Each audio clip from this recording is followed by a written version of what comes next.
What is white privilege? Does it exist? Will even trying to define such a thing lead to a global storm on social media? Well, the internationally renowned writer, psychologist and former US basketball star John Amaechi felt white privilege did exist, and he tried to define it. And it turned out the answer to the question, would that lead to an outcry and ferocious division on social media, was definitely yes. Here's a clip of John's explanation on BBC Bite Size. You've probably heard the term white privilege.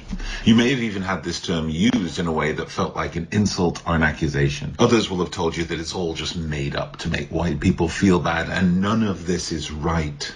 Privilege is a hard concept for people to understand, because normally when we talk of privilege, we imagine immediate unearned riches and tangible benefits for anyone who has it. But white privilege, and indeed all privilege, is actually more about the absence of inconvenience, the absence of an impediment or challenge. And as such, when you have it, you really don't notice it. But when it's absent, it affects everything you do. John Amaechi, good evening to you, and thanks for joining us. Evening, thank you.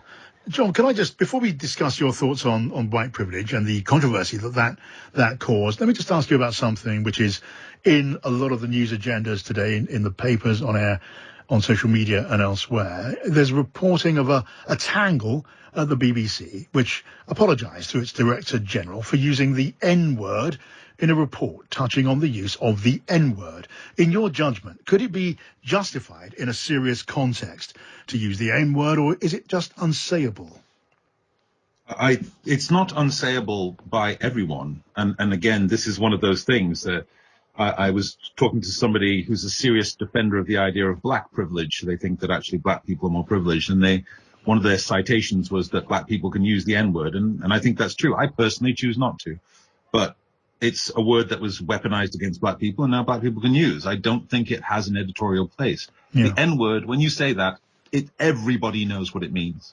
Yes, and that will do. I mean, everyone understands it, so why use it? Because to not use it, very consciously and conspicuously not use it, establishes it in a way as an appalling term, not to be used. Exactly. The fact that we disembowel it, the fact we take the middle out of it in order to talk about it, already tells us the gravity of the word. The fact that when it appears in most polite company, it sucks the oxygen out of a room, tells you the power of it. I don't think we needed to have it explained on the news. Okay, interested to hear your thoughts on that. Let's go back to your thoughts on white privilege, which you know better than anyone on the planet caused a great deal of controversy. I get the impression you never set out, John, to cause a global controversy by your remarks, or imagined that you would. So that having happened, do you regret addressing the subject in the way you did? No, I think it's really important to address. I mean, the part of the reason I wanted to address it is because I think that in the course of well-meaning people trying to support racial equity, there have been some people, and especially some, I suppose they'd be called woke white people, who have been leveraging the white privilege label against all white people and saying, this means that your life is easy. This means you've never had any hardship. And we all know that's an utter nonsense. The idea that having one kind of privilege means that your life is now easy, it is to deny the experience of not just white people, but black people.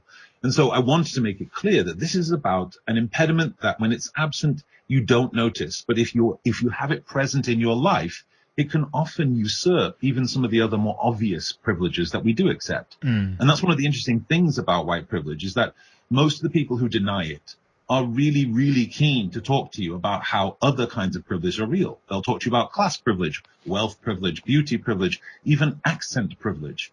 But their kind of acceptance of privilege seems to stop when it comes to skin color.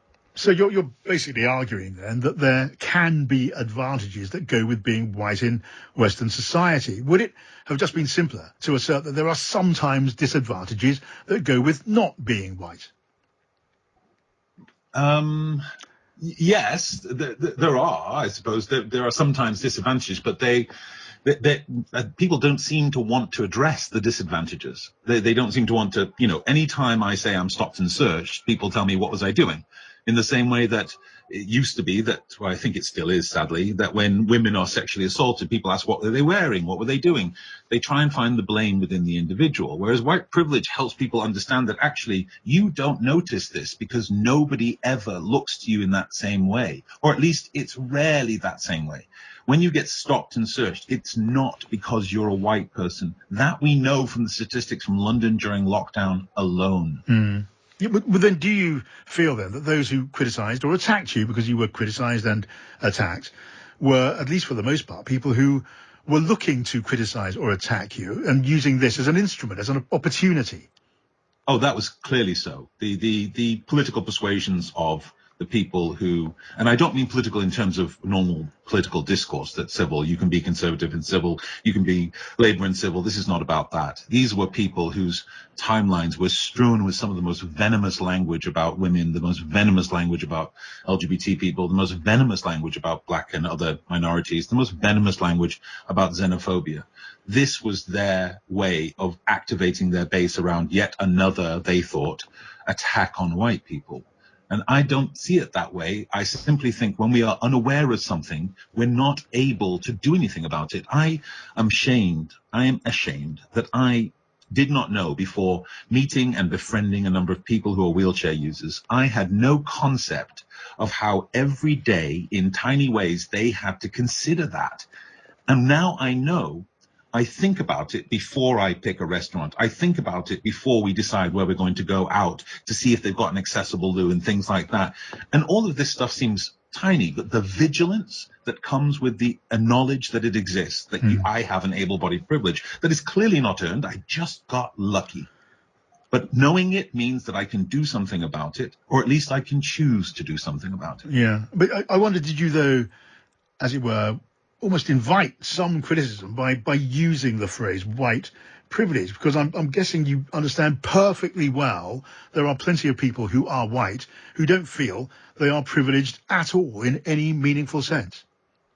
I understand that, but it only comes if you don't understand what privilege is, which I did try and explain in the segment that you showed there. This isn't about hitting the jackpot. It isn't about having the lottery won for you again and again and again every time you show your white skin. That is not what it's about.